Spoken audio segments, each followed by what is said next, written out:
Okay, off we go. Tivan's first investor briefing for a while. It's only been a while between drinks. I think the last one was early January. So welcome back. Glad to be hosting tonight in Sydney after a pretty frantic and important first quarter to the year, and with many achievements and milestones, many of the things we've been working on are culminating, particularly this week as well. So for the new listeners, welcome. I think there'll be many people that watch this replay. Tivan's gaining greater prominence as we go forward. For those that don't know, we do pride ourselves on open, transparent, timely communications, and these investor briefings, we've been running them for 2 years plus, really, to narrate the story as we go. And because we're working on complex, sensitive deals through Q1 and April, it's been a while between drinks, but happy to be here tonight. Formats, as usual, I'll be able to pull through the slides within half an hour, I expect. And then we've had a good response on the requests for questions. We've probably got about 20 questions, which we've embedded into the slides. So without further ado, we'll hop straight into it.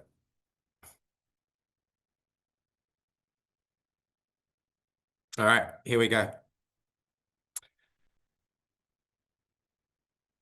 So the principal reason to host the investor briefing tonight is that we're on the other side now of the joint venture announcement with Sumitomo. It's a deal we've been working on for the better part of a year. It's a strategy that we outlined really from the start of Tivan 2 years ago, which was to work with Japan in critical minerals. I'm not sure people saw the world as clearly as we did 2 years ago, or as perhaps clearly as they see now that we've got Trump too, but we recognize the importance of project partners from the start. We believed in Japan, and we always believed that we'd be able to find the right partners up there. It's been a journey to get the right resource, of course, and the right projects, but we're delighted to have finalized the joint venture with Sumitomo. You'll notice that the deals we announced on Wednesday, the terms of the deal, are quite comparable to the terms that we published at Christmas. But the journey from Christmas to April was arduous for both parties. It's one thing to go from a relatively short document where you've agreed in principle terms to long form. And long form in this instance is 500, 600, 700 pages of documents, 8, 9 different deals, all being worked through by multiple lawyers, tax structures, committees, so on and so forth. So it was a very labor-intensive exercise. I think my belief in Japan as fair dealing partners has absolutely been vindicated. I think if we were dealing as a small company with a larger company that perhaps had sharper elbows, the outcome would have been different, even between the MOU and where we finalized the deal. It's just very difficult to resist the temptation to push around a small company. Now, that's not to suggest that Japan was some sort of pushover or this deal was easy. It was not. I think it's a really singular achievement. And I think most of all, it speaks to the trust and respect between the two parties and the fact that it's a natural partnership. You know, we have things now at Tivan that Sumitomo really attaches great value to, principally our resource bed in fluorite, 2 projects. And I think our team's really excelled through the long form due diligence, all of the technical requirements to ink a deal in Japan with a major trading house. These are formidable due diligence processes that we've put the project through, that we've put our young team through. They've held up, and we have built enormous trust and respect. And of course, I think my deep desire to work with Sumitomo at the start, where we could have worked with other trading houses, has also been vindicated. I believe in Sumitomo because I know the history of the company really well. I admire it, but most of all because underneath all of that are values and principles such as enterprising spirit and working for long-term objectives, mutual respect, and also prioritizing community, which is really important in the parts of Australia that we're working with. So we couldn't ask for a better partner anywhere in the world. We're delighted now to be in formal partnership with Sumitomo Corporation. I want to send my thanks to Tokyo, all the people involved up there. It's been an incredible effort through Q1 to bring together a deal which has never really been done before like this. Like there's very creative aspects to it in terms of risk sharing, risk mitigation. We are super early stage at PFS. I don't believe Sumitomo Corporation's ever done a deal in critical minerals sector anywhere in the world. We're also operating in fluorite, which is new for Australia. So there's multiple firsts with this deal. And so, of course, we're really proud of it. I know they are too. They're really excited. And I'm glad that we've turned the page because certainly for myself and our lawyers, it's a momentous effort over the past 3, 4, 5 months. I'm not sure if it's typical at this point, but I want to give a shout out to our lawyers, Gilbert and Tobin, particularly Michael Blackerson, a partner there. Michael's been instrumental for Tivan putting together this deal. Michael was involved right back at the start when we acquired Speewah. He's become a close friend and confidant. He's a fantastic deal lawyer, and he put in a shift. And so did Shay, his associate. So big shout out to Michael and Shay for putting in such a huge amount of work through the last 4 months. Really, really appreciate that. Also want to acknowledge a team, as I did in the announcement. The work that we did to satisfy the technical due diligence was largely complete by Christmas, but there was still many, many demands for additional information as we went through Q1. And I've always presented that to the team as an opportunity to showcase our project, but also the guys were getting ready for the big drill program, which we'll talk about in a second. Whenever I needed something, it was at the ready. It was always delivered really professionally and mindful of the high hurdles that we were looking to clear in Japan. So it's been a real coming of age, I think, for our team. And of course, I'm not only proud of it, but it gives us great confidence looking forward because we are now got a really sophisticated, developed and financed plan to get through FS and DFS. And I think in terms of the project financing side of things, we're super advanced for where the project is on a technical basis. Now, in some senses, the technicals have caught up because we've done so much diligence, but those two things together is a really powerful cocktail. And of course, working with Sumitomo as well is an ongoing opportunity. We'll have many other opportunities, I believe, if we deliver the first project successfully to further cement these relationships in Tokyo. And it does come down to that idea that there are things that Japan needs and wants, and there's very few companies in Australia that can deliver them in the way that I believe Tivan can. So it's a milestone. It's obviously really important development for our young company. It does mark a new phase at Tivan. I think the first year really was about survival. It was a bitter fight to survive the things that we endured at the start.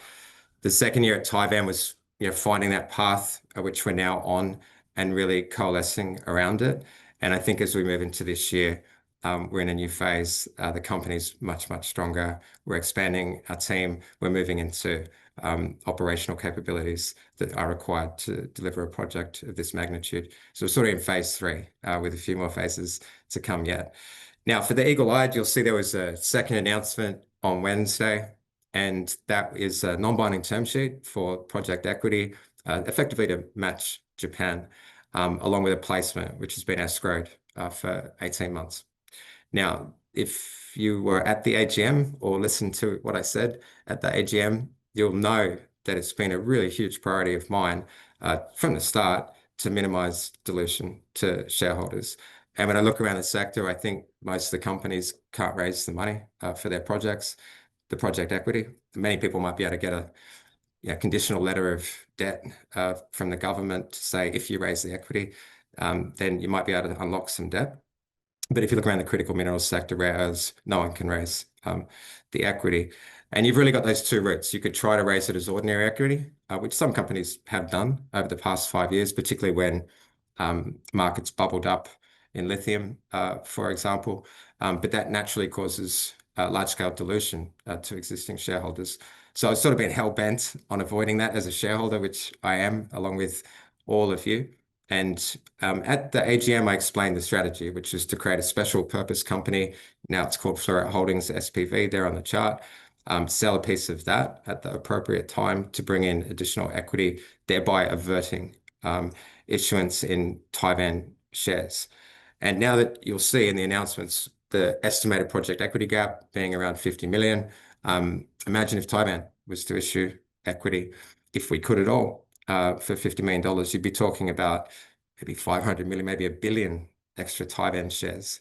So hell bent on avoiding that. And of course, wanting to raise this money as early and as reputably as possible. So whilst I've been working on the Japan deal for 3 or 4 months, it paralleled two potential investors. And there's one offshore, there's one in Australia. There was a third as well, but I believed that the time frame to get them involved would be too slow. And so went with the non-binding term sheet to signal to the market that we're very likely to have this covered on schedule even before, I think, the AGM, and that it is there and available to us.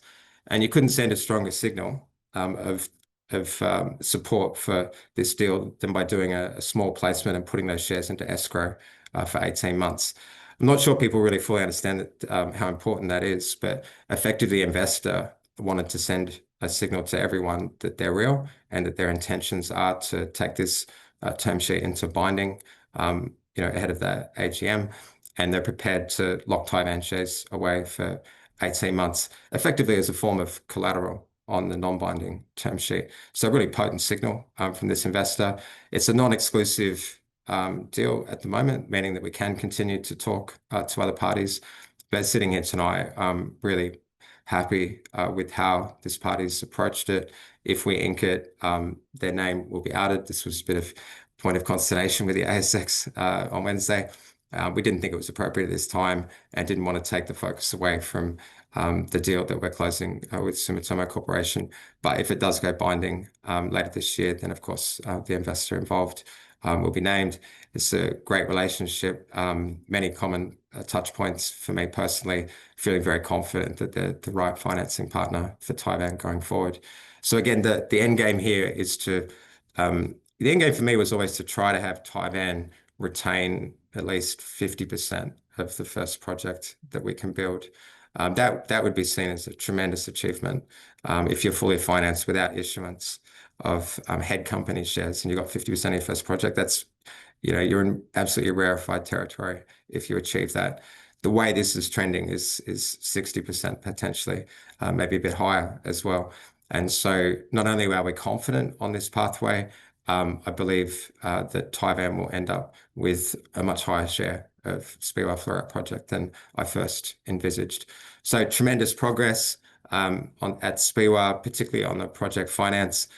We do have stage gates to get through. We'll be working now in partnership with Sumitomo on a formal basis, even though it's been very intense for at least 6 months now with their team up in Tokyo. We'll be supporting the maturation of the offtake arrangements and the marketing of the project, including through test work and samples and so on and so forth. And we'll be embedding with their team. And of course, when the JV completes after FIRB, this is when Tivan moves ownership of the project out of Tivan and into the joint venture itself. The joint venture is a private company, has a separate board, including a representative from Tokyo. And we'll move into the next phase, which is the additional stage gates and then onwards to project delivery. And so, yeah, real landmark achievement and super proud of this. Let me turn the slide. You'll note in the announcement as well that we have, or in the slide deck, in fact, been working on a resource extension program with Japan. Now, again, for those, the AGM, I explained this precise scenario that both parties, we're looking at the trade-offs between the super fast track Tivan's been operating on with a 10.5-year mine life, or taking the time to do additional resource extension drilling before we reach FID. And the strong consensus between Sumitomo Corporation and Tivan has been through Q1 to do some resource extension. This will not push the Speewah life of mine to where we think it will ultimately land. But as a ballpark, and this depends on various things still, as a ballpark, in the PFS, we talked about 10.5 years of life of mine. The program that we've been working on for 3 months to pull this together operationally and logistically and in terms of permissions We think this program will extend life of mine from, say, 10 and a half years towards 12. Now, that might not sound like much, but from an MPV point of view, on the Speewah project, it will be very, very significant. I estimate, on all else equal basis, in terms of our assumptions and costs and so on and so forth, you're potentially looking at NPV uplift in the order of $100 million just for the one and a half extra years. And so it's a very important target that we have. It's been jointly agreed and workshopped in Tokyo. We've been working very hard to pull together the technical components of the project, some of which comprises infield drilling, some of which comprises exploration. And we've also been working in conjunction with Western Australian government and the traditional owners, especially, to have the right approvals in place. We're very well advanced on this. The reason we haven't been talking about it on ASX platform, for example, is that we've been subject to final cultural heritage approvals. We don't quite have those yet. We have completed the surveys and we're waiting for a report, which hopefully will land as early next week. Ahead of that, we can start grading roads and things like that, which we're commencing this week in anticipation of a successful outcome with the permissions. Once we have that in place, we will publish on the ASX the full extent of the drill program. So not quite yet, but we're sitting comfortably. There's unanimous support for this program as between Tivan and Sumitomo Corporation. It's the right move for the project. You could rip through, as we've been doing, fast track. At some point, it becomes irresponsible because you're moving so fast that you'll introduce suboptimality to the mine design, and then you can risk building a mine which doesn't work out. And there are many examples of that around. If you look around Australia recently, Core Lithium, Galena, there's others. We want to build, and of course, Japan wants to build an optimal mine that does involve, additional infield drilling, for example. And importantly, having that initial life of mine at 12 years, I mean, that's a great starting point. Again, that's not the extent of the resource at Speewah. On this map, the principal drilling that we'll be doing is down at G vein and A vein. We think there's enough there to get us up to 12 years. We'll be doing some exploration drilling up at Dingo vein. That won't be included in the 12 years. It's like wide space drilling for those geologists out there, and down to the D vein as well. And that will set us up for future resource expansion in the years ahead, as we explained in the original PFS. What does that mean for schedule on the Speewah Fluorite Project? This is a question that got asked. 4-month drilling campaign naturally pushes the entire schedule by 4 months. And I think as well, we should be expecting an additional month of reviews at FS and DFS from Tokyo. We have to go through very meticulous processes because the Speewah Fluorite Project at that time will no longer be 100% owned by Tivan. So we can't operate quite as quick as we have been because we'll want to go through various technical committees in Tokyo to their satisfaction, and then declare that we're through that stage and move on to the next stage. So all in all, we're expecting now the schedule to push out by 6 months, 4 months on the drilling, 1 month for each review point. That pushes first production into the second half of 2027, still close because we've banked so much work in the past 18 months, 2 years on the hardest, longest lead items, particularly environmental approvals and traditional owners. And I want to emphasize as well that this is a choice. We all want a stronger project. There's a point, and I said this at the AGM, where it's absolutely rational and appropriate to go for a larger project at the expense of the super fast track that we're operating on. And we also need to, respect our prestigious partner because they have, a reputation globally for delivery. And of course, that comes with great technical input, and technical input takes time. So slightly longer path now, but a more valuable project soon, and that will become visible, at feasibility stage, I believe, and certainly at DFS, and greater conviction they're actually going to build this because we've got such strong support out of Japan. So those are the key trade-offs, and these are the decisions that have been taken through the first 4 months of this year. And we, as I said, we'll publish more details on the drill program once we've got the relevant cultural heritage approvals firmly in place. The work's been done, but we do want to make sure that we're abiding by the strictures of the processes that we agreed with the KLC. Okay, so that's 20 minutes on Japan and Speewah.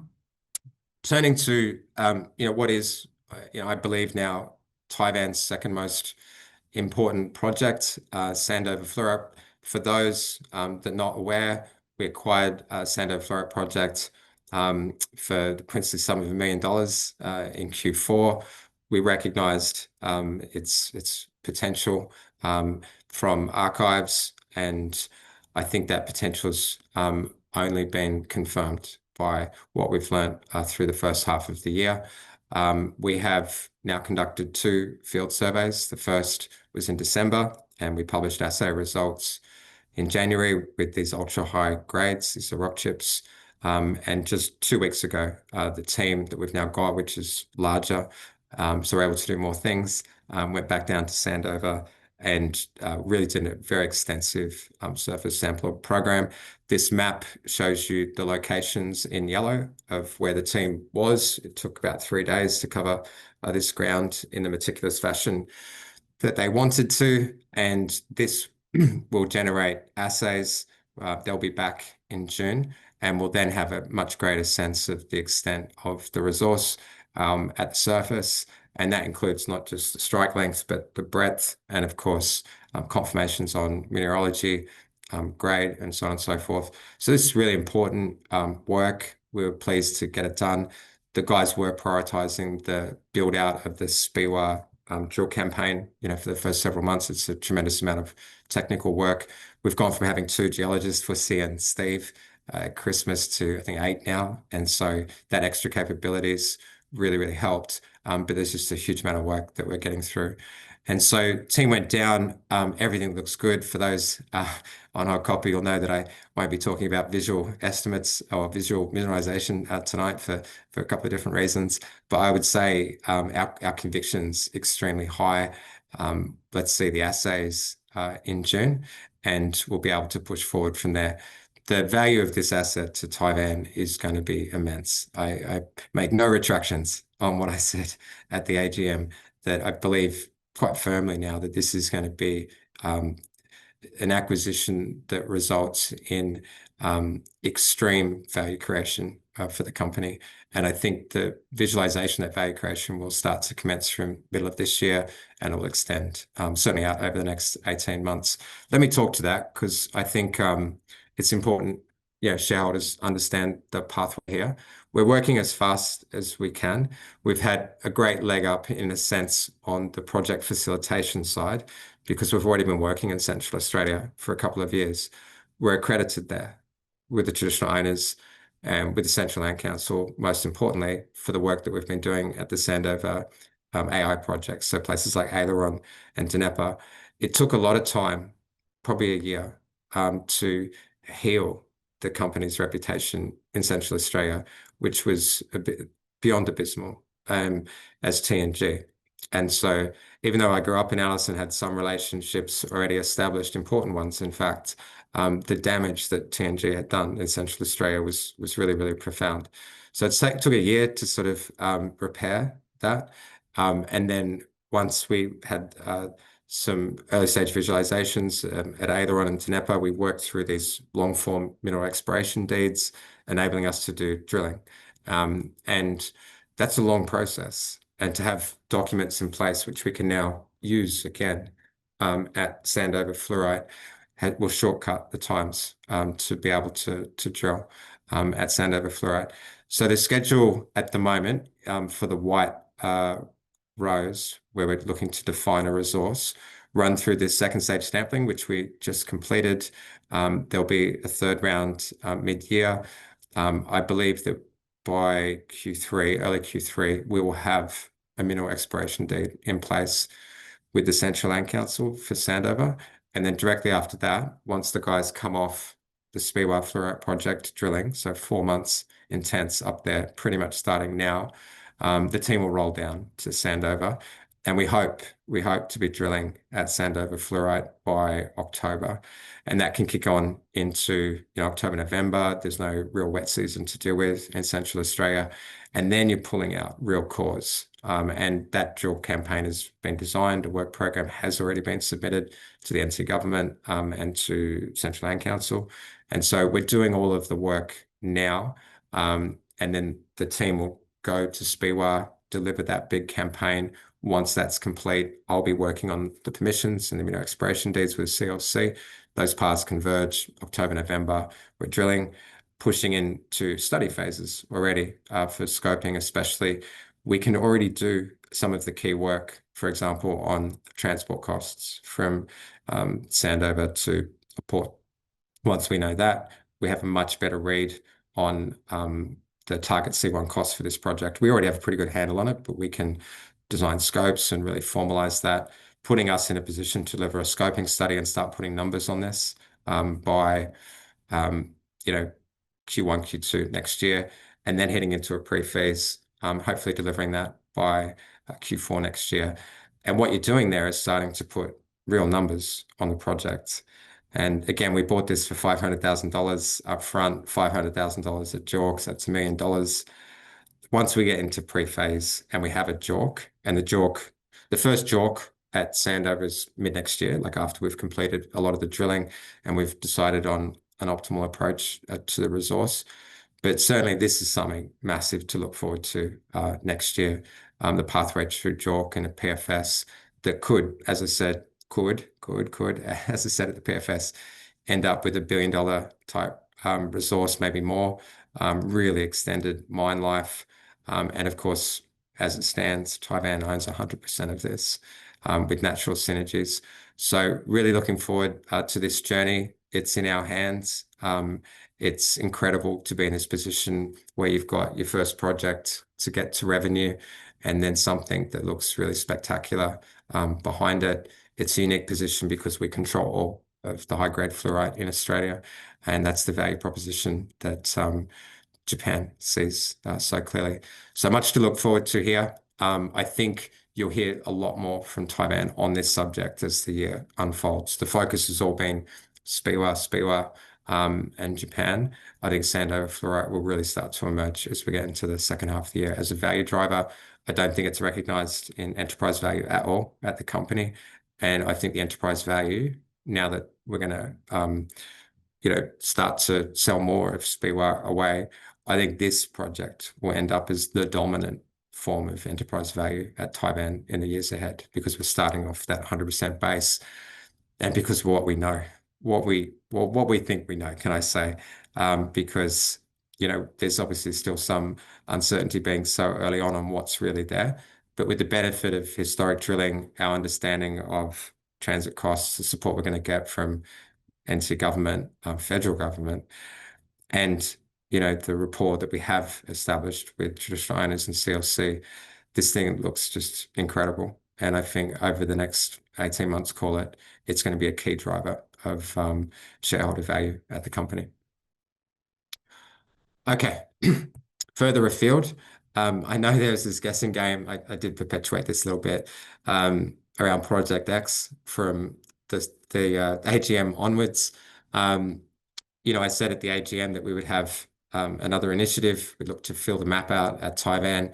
We redefined the mission at that time, building a company of strategic importance up north. It was not constrained geographically to Australia, what I said. We didn't really know, I can confess, I guess, how long it would take to have this award. But I knew the government. I have worked before with Timor's government in advisory capacity on a couple of different subjects. So dating back to 2010, 11, 12 area, and again around 2022. Important stuff as well. So I've got a really good sense of what can be achieved in Timor. I'm super bullish on Timor as a country. I think it's a unique country globally, but certainly in the Southeast Asian footprint in terms of the way they're creating the institutional infrastructure and various attributes of the country, which are completely unique. Most importantly, I think, is the very simple point, which is they won their independence. and they won it after an incredible battle. And you have incredible resilience as a population because of that. And you've got leadership, including with the Prime Minister pictured here, Janana, um, that can guide the next development stage for a country. And they're doing that. And they could have taken different routes, but I believe they're on the right route, following sort of a liberal institutional model. They've got great commitment to that path, which is really, really important as leadership will ultimately evolve, I think in the decade ahead. Importantly, though, they're incredibly asset rich. It sounds trite, but many countries do not have the starting position that Timor does. Now, they've got a huge gas project, which is trammeled and controversial, and it will take more time and it will really require some dedicated commercial cut through to get Sunrise up. But it's absolutely incredible asset. And then they've already got a sovereign wealth fund, which has got really significant cash. It's been quite well managed over the past 15 years. And then they've got what we believe to be a really unique and underdeveloped and underexplored geological footprint in one of the world's hottest zones. And so it all looked good from our geologist's perspective once they got into it in Q3 last year when I asked them to. Once I thought we had the Japanese pathway progressing, I did want them to look at this. We looked at the various processes required to get different tenure whilst they were coming up with their pick of the bunch. They always wanted Turiscai. It was absolutely unanimous internally that this was the block of tenements that you would want. And so I reconnected with the government, explained that we wanted to move as fast as possible whilst going through their very formal due diligence processes, and that we didn't want to engage in a tender process, which would both slow us down and, in my view, was not required given the trust that already existed between, frankly, myself and the government. And that played out through Q1. We were really happy to have this announcement in early March. I think it's going to be, really formative for the company. I think it is the one that breaks Tivan out from potentially being ring-fenced as a fluorite company, which I definitely do not want. We're very committed to our fluorite strategy, but Tivan is going to be bigger and bolder than just fluorite. This is why the mission was redefined at the AGM to encompass, all of Northern Australia. And so there's these natural synergies where we are, that we're in Darwin. We can build our footprint there. We've already kicked off an office in Dili. We've hired one. We'll probably hire two more people pretty soon. It's so different in that regard with labor costs and our ability to pull together people, even with experience, even geologists, to put together a credible team under strong leadership. Shout out to Francisco if he's watching. He's had a cracking start to his life at Tivan. We've already secured the premises, I think, of the US Embassy, like an old office they had for basically nothing. And he has a remit to keep building in a respectful and engaged way with Timor's government and with the local community. The timeframes we're looking at for this are here. Lots of preparatory work. We may be able to shortcut somewhat this year because we are in a data sharing environment with the government and they have done a lot of work at Turiscai, which is great. And if we are picking up local geologists, for example, we can do various programs that perhaps we weren't expecting to be able to do this year. But I would condition shareholders that we don't expect at this stage to drill this year in Timor. And that is because we're so busy at Speewah and then Sandover. I literally just explained 4 months of really intensive drilling at Speewah, truly massive program. To give you a sense, when we did the fast track drilling at Speewah last year, that was around 600-700 meters of diamond drilling for network, which was really, really important to our critical path. So we're going from 600-700 meters to 40,000. That's the step up that we're taking. There'll be, we think, 40 to 50 people involved in the field this year at Speewah. It's a really, really significant program. And then we're heading to Sandover because it's so important and because we believe it is the lowest risk path to generate really, really meaningful enterprise value for Tivan in the near term. And so then it rains in Timor. So the strategy is do everything we can this year to get ready when the rain stops, roll up there with our team and our resources and our capabilities and our knowledge and put together the biggest drilling program that Timor's ever seen. So it's exciting. I think that will kick off, call it Q2, early Q2 next year. Then you'll be in that phase where you're waiting for results. But the geological setting up there is just so different. It's extraordinary. You can see it when you're walking around. And I'd say the project facilitation setting is dramatically different than Australia as well. When we went up to Turiscai, the Prime Minister did come and he welcomed us on country and he introduced us to his people. And those are the same people that kept him safe when he was leading the resistance against the Indonesian occupation for 20 years. This is the same country where he hid. And so it was a very emotional reunion. We were not expecting 1,500 to 2,000 people to welcome us there for 4 hours. It was an amazing ceremony.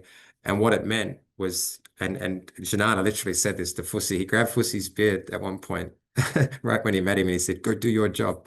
And what he was saying was, "Go find it. Go find the copper. Go find the gold." And Janana then stood up in front of 1,500 people, welcomed us, welcomed Tivan, asked the community to keep us safe, and to support us if and when we find something. So if and when we find something, we will not be facing some of the things that we do face in Australia. In a sense, the community there, because they won their independence, they are the traditional owners. And then you have the Prime Minister, truly a legend, a global icon, welcoming us up there. We do not have the slower tracks that we do in Australia. We will not be working through long stage processes with EPAs and with land councils and so on and so forth. We'll be welcomed on country by the highest members of government and welcomed in community, and they will be desperate for us to push on as fast as we can. So if we do find something, I think it will light up. For those that talk about sovereign risk, please know that I've worked with the highest levels of the government for 10 years. There's a lot of trust there, and there's ways to manage sovereign risk. Besides which, Timor's very, very well run for a country that's come through what it has. And I believe we can be a big chapter in their next phase. And I want to be. I really do. I'm very committed to this pathway. Tivan is therefore, they've given us exactly what we want and need. And yeah, we're excited to forge ahead. And I believe if we're successful up there, this could be a natural site of extension for our Japanese partners as well. So we'll see. It's a really exciting project, early stage, but again, stuff that will start to come through as early as Q2 next year. Okay, so these are the main slides. I want to move to Q&A at this point. Before I do, again, thank you to the team. Now, as you can see, our team's growing. We'll need to reorganize the org chart again and again. There will be, actually, I can say, I think tonight, a formal reorganization of Tivan. I think that will happen in June. That's our anointed HR annual process.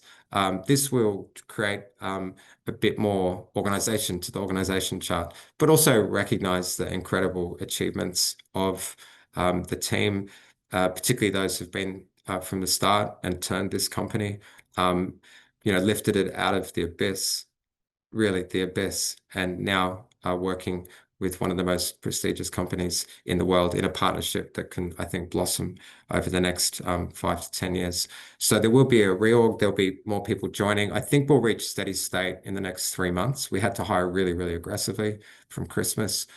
We've done great. We've had so many people apply to each of these jobs. It's been amazing. We've gone with youth, talent, energy, all the things that characterize the team from the start. There's great camaraderie. There's great hunger. There's a buoyant mood in the company at the moment, and the geos are hitting the different sites. They're out on country even tonight, and they're really looking forward to delivering while the rest of us, work to build the other aspects to the project that are required. So there'll be a reorg. There'll be some new leadership positions established at the company, which is exciting, an opportunity for me to diffuse some of the responsibilities that I've been carrying for this whole time. So I'm looking forward to that very, very much. And we're setting the scene really for the company to emerge into that next phase of growth and to work again ongoing basis with our friends and partners in Tokyo. Okay, so the AMA, you'll see we've taken the questions tonight off Hot Copper and many of the things we got in our inbox. We do value these questions. Let me be clear about that. We always want to engage with shareholders, address as openly as constructively as we can at these moments. It's why we've included names here or pseudonyms just to show that level of accountability. So please, when we host these sessions, feel free to write in with anything and do my best to address it openly and honestly. You can see from these 2 pages that there's a lot of focus on Sandover Fluorite. So I may have already addressed some of these points, in which case I'll fast track through.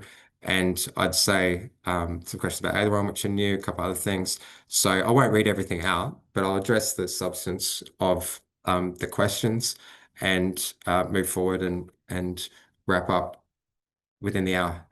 Okay, so Speewah Fluorite on the project schedule, I have actually already addressed this pretty precisely, Andy Buck. And so you're right, you've got eagle eyes to point out that in the slide deck, the only project where we didn't publish a new schedule was Speewah Fluorite. And that we did publish a slightly different schedule in March, I think, in one of the investor decks. But the big update to schedule is imminent. And I've said it tonight, it will ultimately push first production around 6 months at this point. And again, 4 of those months comprised of large-scale drilling to improve the resource and make it bigger and make MPV even better.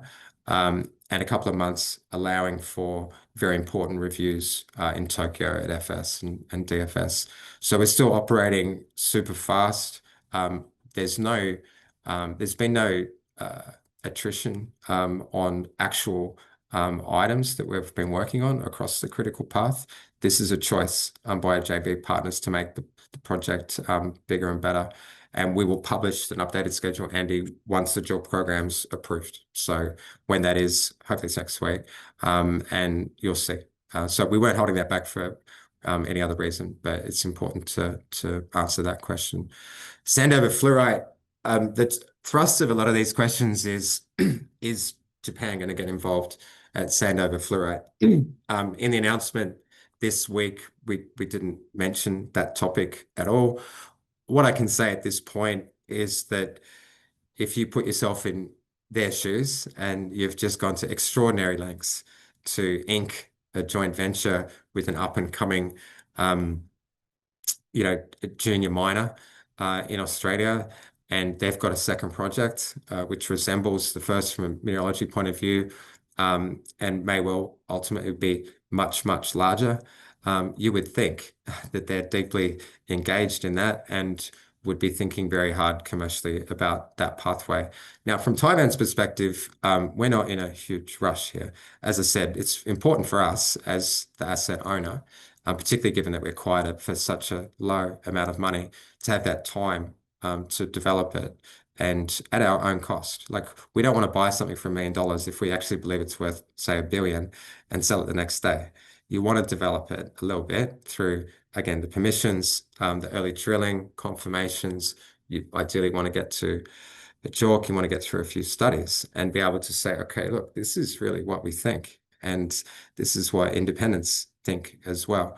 And so it's common sense that you wouldn't be looking to divest ownership at this point. Absolutely not. But that doesn't mean that Japan isn't interested, and it doesn't mean that there aren't ways for that interest to be expressed. And so I think look out for that at some point. And I don't want to preempt, I don't want to say too much about this, but I think if you just step back and imagine the interests of the different parties involved and those natural synergies that we've created and the trust and respect which evidently exists between the two parties, you'll probably get to the correct answer. In terms of Cal's question, that's interesting about potentially the second project, the impact on global supply demand. And there's questions here coming through about DSO, direct shipping ore. So let me address those two topics sort of consecutively on Sandover Fluorite, and then I'll turn the page to the last set of questions. And so when we first acquired Sandover Fluorite, we did in one of those really early announcements, or perhaps it was when we first got those super high grade rock chips back in January, we said that we were going to evaluate direct shipping ore as an option. And of course you would if it were possible, because direct shipping ore could be an absolute cash cow. It involves very little CapEx. And effectively you're digging, rocks up, and if you can make grade, you can ship it out at super high margin. In our case, that would be met spar. Now, met spar's got probably an 80% cutoff, and some of the rock chips that we pulled up were there. But these are just rock chips. What is the ore underneath, and what's the average, and what's the grade, and is it amenable to DSO ultimately? So if your starting point is maybe 50%, which is incredibly high, again, the high grade component at Speewah is high, at 28, 29%. That's very high. But if the high grade stuff at Sandover conforms to the historic drilling, you're looking at, yeah, maybe 45, 50%, maybe higher in some sections. Can you upgrade that to 80%? And the solution there is this ore sorting technology. And we're working with a company called Tomra. If you Google Tomra and fluorite, you'll see, actually, there was a big headline this week about the work they're doing in Mexico with DSO. So when we said this, I think in January, there's a couple who tried to slap us down on this. You're totally wrong. You don't know what you're talking about. We've got some of the best metallurgists in the country working here, and they see this pathway. Now, we're not absolutely sure we can jump on it. We have to do the work. But absolutely, we're evaluating it with vigor, because if there is a pathway to do DSO and met spar, that means Speewah can stay on the same accelerated path that we're working to produce acid grade fluorspar for the top end use cases, being semiconductors and EV batteries. And meanwhile, you potentially have a met spar fast track as well, with met spar being used for the traditional industrial processes, and you're not cannibalizing yourself, which sort of goes to Cal's question. If you're bringing on two acid grade projects, which would be great, you wouldn't want to do it at the same time. We wouldn't have the capability to do it at the same time. And there's a lot of work involved in doing that at Sandover. So as I said at the AGM, I think if it's two acid grade projects, Sandover is, call it 2 years behind Speewah. If there is an opportunity that pops out to do some DSO to get met spar at Sandover, then you could do both those things at the same time, and they'd probably hit the market at the same time, but they're two different markets. Imagine us sending acid grade through Sumitomo, of course, up to Japan and to Taiwan and to Korea. The met spar might end up in India doing completely different things, very different product segments. Met spar prices are also extremely high. So if it holds up, we could have two revenue streams. Now, we don't know, but it's absolutely important that we evaluate this. We are starting that work. Part of the drilling and the sampling can already evaluate a DSO, and we'll be doing a lot more, forms of drilling in Q3 that will support that evaluation. We hope by call Q1, maybe April, around there, to have full knowledge on this. It will not be overnight. It does take time. You have to do variability studies and so on and so forth, but we're evaluating it with vigor. The technology on ore sorting is extremely good, and Sandover has these incredible grades. We all know that it's in the middle of Australia, of course, and that's going to cost to move it around. But when you've got this starting point of that sort of grade, and you've got the size that we've got, if you can open that up, then your OPEX is going to be extremely low, dominated by transport, but very few other costs, and a much simpler site as well, because it's flat, it's in the desert, there's no foliage, and you'll be putting it on a truck, and you'll be driving it to the GAN, and you'll be sending it out of Darwin, and you will be printing cash. You will be. And you'll be doing it for a very, very long time as well, because you've just got a huge resource advantage over everything else in the world. So we'll see how this goes. But what I would say is that the two acid grade projects, there's no real global supply constraint as such, but they're just going to have to be sequential because of the work involved.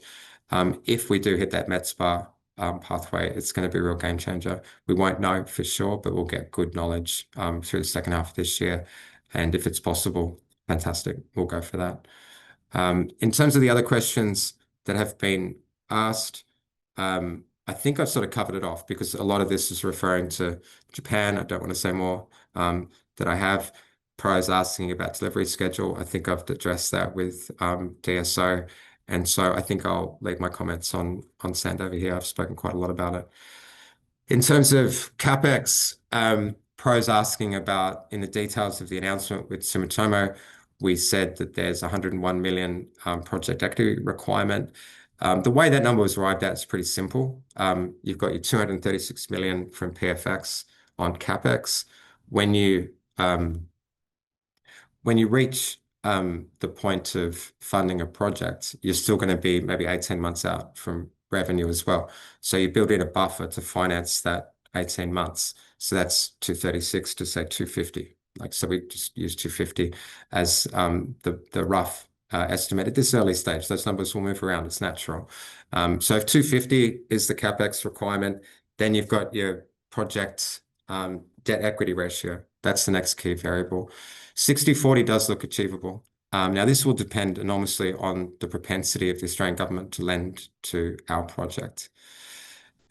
Naturally, as the equity holder, you'd prefer more leverage because you can increase the return on equity. Many critical minerals projects, I mean, they can't get as far as we will. So they don't know ultimately what their project equity requirements are because they can't achieve it. Now we can, and we've shown that. And we think ultimately that we'll land the funding balance around this sort of 60-40. It will depend on how the offtake goes, but it will depend also on the Australian government. Now, addressing another question first from Paul, you've got a shift in the same government coming out of the election, but a clearer emphasis on the modalities of supporting the critical mineral sector. And one of the clearest things they can do is to lean in harder to the existing programs that are there with Exporter Finance Australia and Northern Australia Infrastructure Facility, meaning that they can lend more for a successful project or at lower interest rates or for longer term. So we'll see how this plays out, but we're targeting this 60-40. That's how you get to 100 Pro, like 150 of debt, 100 of equity. We've wrapped that up already. Those numbers will change inevitably, but that's the ballpark. And the signal we wanted to send, particularly with the unnamed Australian investor, is that we've got this, and we do. We absolutely do. The Australian investor as well has indicated a willingness to put in more than the 50 we said. Obviously, Tivan can contribute directly as well, even if we're not looking to do it that way. We'll have multiple pathways to fund the hardest piece, the piece that no one else can. You layer in the government debt and you optimize everything, and off you go. You build, and then you have revenue, and then you have profits, and then Tivan is in that next phase. It'll be a fundamentally different company if we have revenue and profits coming in. And so that's how we got there. We're working in a very integrated fashion with Sumitomo on this. The financial modeling is really sophisticated. Perhaps if I can say, I think the fact that there are really sophisticated financial people at the company on the board, I think we can cut through faster than anyone. And again, I've said this before, at the project level, it's about trust. And I think it's much easier for government and large players to trust a small company when you've got people coming off the backgrounds that we've got.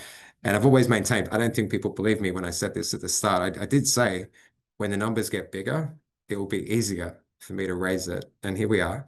Here we are. It will be. And numbers can get bigger again. It will still get easier for me. The small raises at the start were very, very challenging because the company had no value proposition.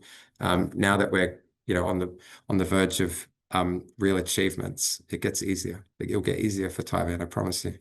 So that's the CapEx. Treasury functions, Cal. I don't know who you are, Cal, but I like your questions on hot copper. I think you got really good commentary. So welcome to the frenzy. Acid grade cannot be hedged. We don't have a futures market. Obviously, if we did, it would be straightforward to finance this project. Notwithstanding that, we're going to do it, as I've just explained. Does management have a currency hedging strategy? We have a strategy, but we cannot execute it at the moment. Whenever you do currency hedging, you have to post margin. If you need to post margin, you're going to absorb a lot of cash. Cash has been scarce at Tivan. So not yet is the simple answer. As we get closer to production, that will be evaluated. It was part of the JV discussions in terms of how we're going to manage that. So all at the right time. I have a currency trading background of many years. I've seen companies blow up on currency hedging.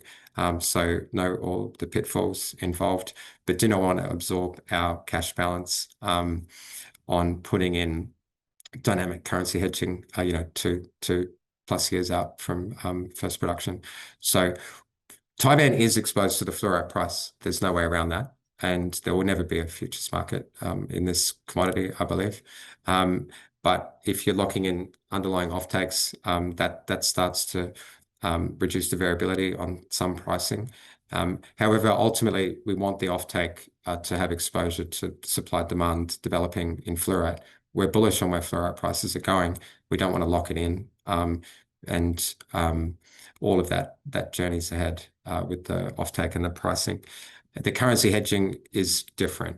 If we do get to a point in 2 or 3 years' time where the Aussie's low and we think it's a great point to hedge some of the currency, that's a JV board decision, but that's possible because you can hedge the Aussie out relatively easily, 5 years, 10 years if you want. We'd have to disclose that if we did it, but you don't want to end up in some of these positions which even major companies in Australia has had to disclose recently, which is a core business in mining, but then dusting hundreds of millions of dollars on currency trading. It's mindless stuff. So that won't happen here. But thank you for your questions. On aileron, not much to say tonight. I am aware that there's an expectation, perhaps we did create it, on when we're going to deliver assays. It's been quite unpredictable. There's been a few different things happen, but talking about weather interruptions, as well as the assays just taking much longer than we anticipated, getting them from site to Adelaide and then through. And so we should get some news next week. There's no real change in Tivan's posture. We haven't said much on this.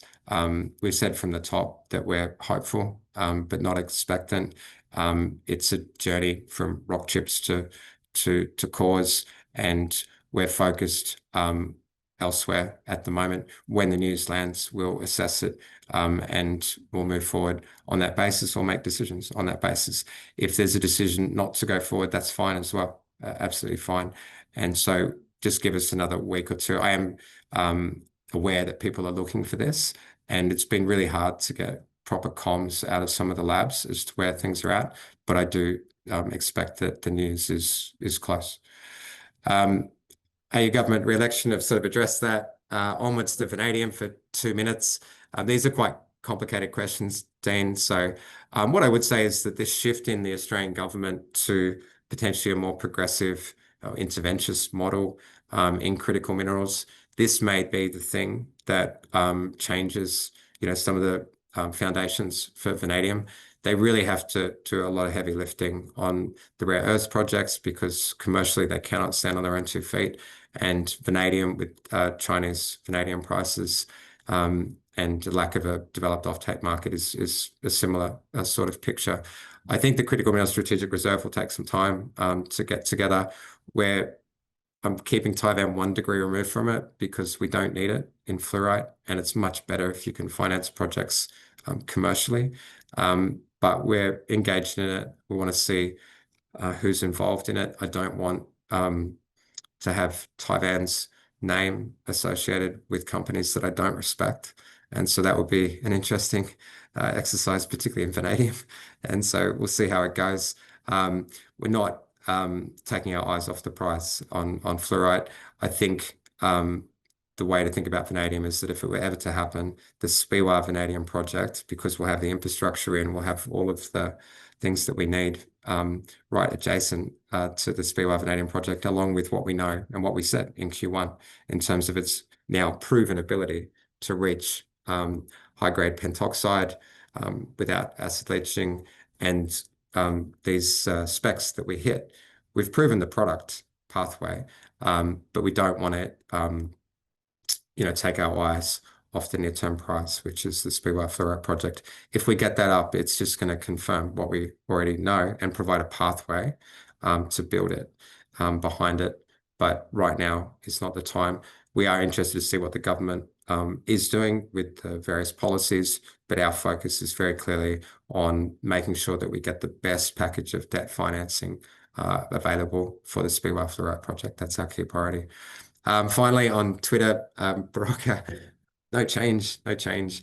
Twitter served a really important purpose for Tivan. I was never on Twitter, but when this journey started, I understood immediately, actually, that without a means of communicating to a restive shareholder base, I would not be able to hold the narrative of the company together, coming off the TNG 249.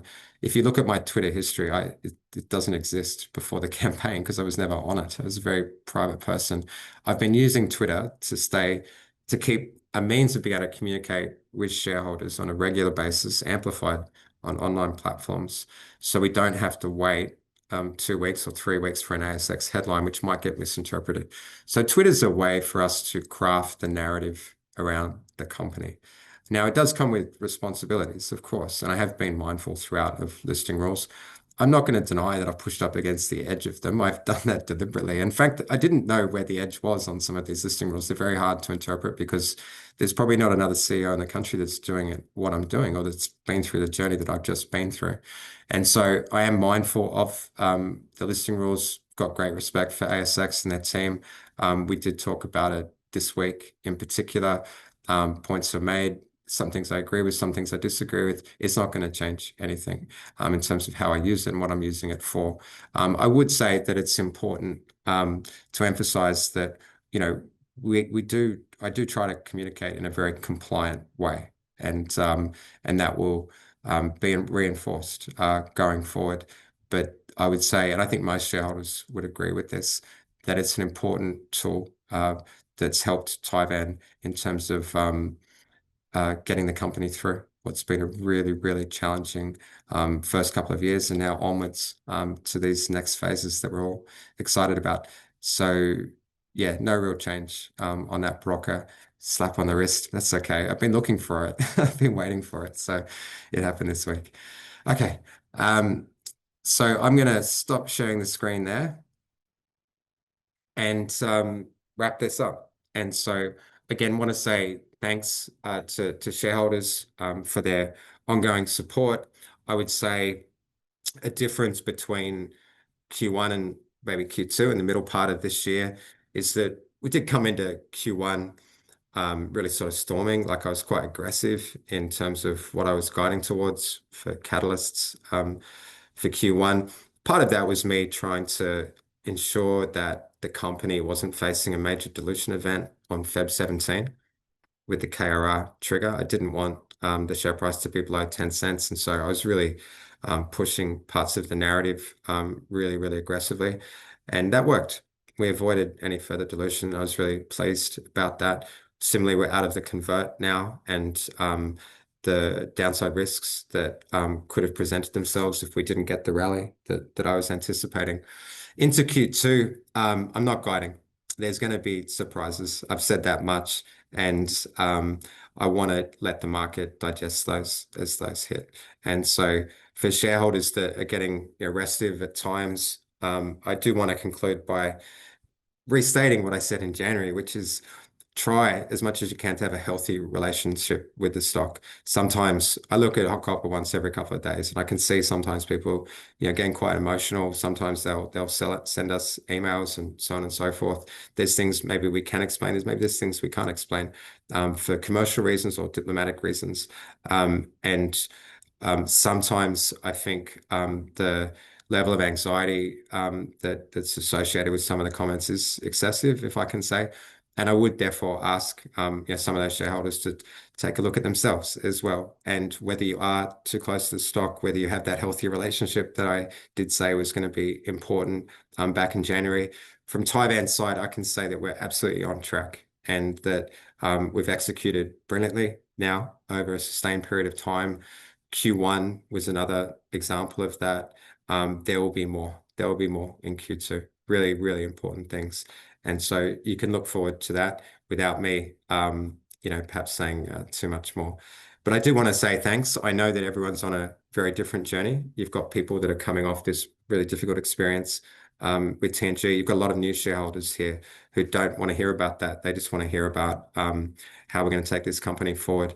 And what I would say is that I really firmly believe tonight that Tivan is now a real company, and all the work that we did to turn it around, and now having this partnership inked with Japan, it's a really momentous step. And there's lots more aspects to it, which will be revealed through the course of this year. Apart from that, our team's just going to go back to work. We're really have a tremendous amount of work ahead to work through on schedule. The mood internally is focused, it's driven, it's hungry, and it's dynamic as well. And we want all those attributes as we're hiring and as we're building out the team. And I think for shareholders, they should take that sense away from the call tonight.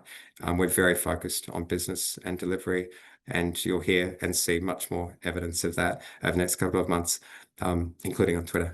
So I'll leave it there with thanks. And yeah, I think that'll do it. So have a great weekend. Thanks.